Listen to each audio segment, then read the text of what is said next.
Hello everyone, hope you are doing well and today we have a very interesting topic to discuss और इस topic का नाम जो है वो है correction of errors. Correction of errors, इसको ट्रायल बैलेंस एरर्स भी बोलते हैं, इसको इनिशियल ट्रायल बैलेंस भी बोलते हैं। और चूँकि इसका जो ताल्लुक़ है वो एक्सक्लूसिवली ट्रायल बैलेंस से है, तो इस वजह से इसके नाम के साथ काफ़ी ज़्यादा ट्रायल बैलेंस भी आता है।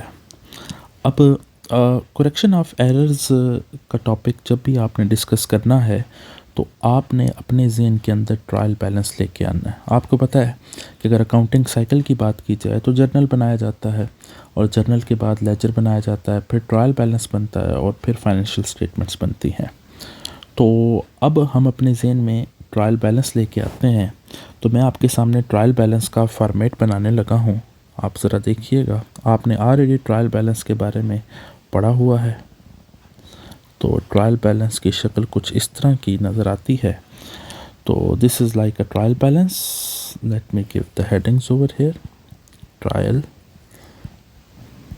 बैलेंस, और यहाँ पर आपके अकाउंट्स आते हैं, लेजर अकाउंट्स के बैलेंसेस।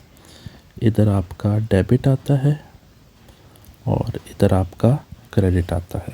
ठीक है, आपको पता है कि जो अकाउंट्स आप पढ़ते हैं 6 अकाउंट्स हैं। एक एसेट है, फिर एक्सपेंस है, ड्राइंग्स हैं, फिर लाइबिलिटीज़, इनकम और कैपिटल। मैं लिख लेता हूँ यहाँ पर एसेट्स, एक्सपेंस, ड्राइंग्स, फिर हमारे पास हैं लाइबिलिटीज़ के बाद आता है इनकम्स, और आखिर में हम डिस्कस करते हैं कैपिटल को। तो ये अकाउंटिंग के 6 पिलर्स हैं। अकाउंटिंग के 6 जो हैं वो नाम हैं अकाउंट्स की। तो जो अकाउंटिंग की बुनियाद है वो इन 6 पिलर्स के ऊपर खड़ी हुई है। आपको पता है एसेट्स में कैश भी है, एसेट्स में आपके बैंक बैलेंस भी है, रिसीवेबल्स भी हैं, फिर नॉन करंट एसेट्स भी हैं, लैंड, बिल्डिंग, मशीनरी वगैरह। और आपको पता है कि उन सब के बैलेंसेस डेबिट आते हैं। तो ये एसेट्स के बैलेंसेस डेबिट होते हैं, एक्सपेंसेस के बैलेंसेस भी डेबिट साइड के ऊपर आते हैं, ड्राइंग्स भी आपकी डेबिट होती हैं, लाइबिलिटीज़ आपकी क्रेडिट होती हैं, इनकम्स भी आपकी क्रेडिट होती हैं और कैपिटल भी आपका क्रेडिट होता है। ऐसा ही है ना। अब आप दोनों साइड्स का टोटल करते हैं, तो एज्यूम करते हैं कि ये मॉनेटरी फिगर्स आपको दी हुई हैं, डेबिट साइड के ऊपर भी, क्रेडिट साइड के ऊपर भी। डेबिट साइड का टोटल जो है वो आ रहा है $10,000 और क्रेडिट साइड का टोटल आ रहा है $10,000। और आपको पता है कि ट्रायल बैलेंस इक्वल आना चाहिए। ठीक है, अच्छा, ये जो ट्रायल बैलेंस आपस में इक्वल आता है, इसकी इंटरप्रिटेशन क्या है, इसका मतलब क्या है? इसका मतलब ये है कि ट्रायल बैलेंस आपका इक्वल इसलिए आया है because you have perform the double entry. और डबल एंट्री क्या होता है? डबल एंट्री ये होता है कि जितना आपने डेबिट बैलेंस क्रिएट किया उसके अगेंस्ट आपने क्रेडिट बैलेंस भी क्रिएट किया। ऐसा ही है ना। इसके अलावा ट्रायल बैलेंस आपको किसी किस्म की कोई ख़बर नहीं देता। ट्रायल बैलेंस एक इंटरनल चेक है। आप ये समझ सकते हैं कि ट्रायल बैलेंस सिर्फ़ और सिर्फ आपकी ये एक्यूरेसी चेक करता है कि क्या आपने जितना डेबिट क्रिएट किया था उसके अपोजिट उतना क्रेडिट क्रिएट किया या नहीं किया। अगर आप मुझसे ये पूछेंगे सर डेबिट साइड का जो टोटल है 10,000, ये टोटल 10,000 क्या बता रहा है? ये 10,000 कुछ भी एक्सप्लेन नहीं कर रहा। हाँ, डेबिट का 10,000, क्रेडिट का 10,000 दोनों इक्वल हैं, तो ये सिर्फ ये एक्सप्लेन कर रहे हैं कि आपने डबल एंट्री परफॉर्म किया। अब मसला ये है कि ज़रूरी नहीं होता कि डेबिट और क्रेडिट आपस में इक्वल आ जाए ट्रायल बैलेंस का टोटल तो आपके तमाम मामला ठीक हैं। समटाइम्स डेबिट क्रेडिट इक्वल आने के बावजूद, यानी कि ट्रायल बैलेंस आपका इक्वल आ गया, लेकिन इसके बावजूद भी गलतियां एग्जिस्ट कर रही होती हैं। अजीब बात है ना कि ट्रायल बैलेंस इक्वल है लेकिन फिर भी गलतियां हैं। अब उन्हीं गलतियों को हम डिस्कस करने जा रहे हैं कि जो ट्रायल बैलेंस की सेहत के ऊपर फ़र्क ही नहीं डालती, ट्रायल बैलेंस फिर भी इक्वल रहता है। तो उन गलतियों को हम कहते हैं बुक कीपिंग एरर्स, क्या कहते हैं? Book keeping errors, book keeping errors. एक दो लाइनों में हम डिफ़ाइन कर लेते हैं कि ये बुक कीपिंग एरर्स क्या हैं, फिर हम जो हैं इसमें एरर्स की टाइप्स पढ़ते हैं। बुक कीपिंग एरर्स वो एरर्स होते हैं, it does not effect, it does not affect the accuracy। यहाँ पर accuracy से मुराद है equality of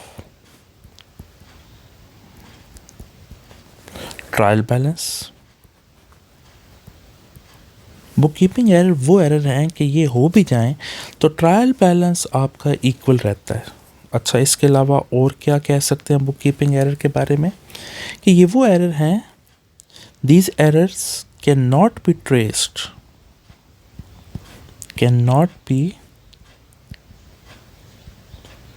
traced from trial balance. देखें, ये एरर हो भी जाएं तो ट्रायल बैलेंस इक्वल रहेगा, तो फिर कहाँ से ट्रेस होंगे, इसलिए इनको बुक कीपिंग एरर्स कहा जाता है।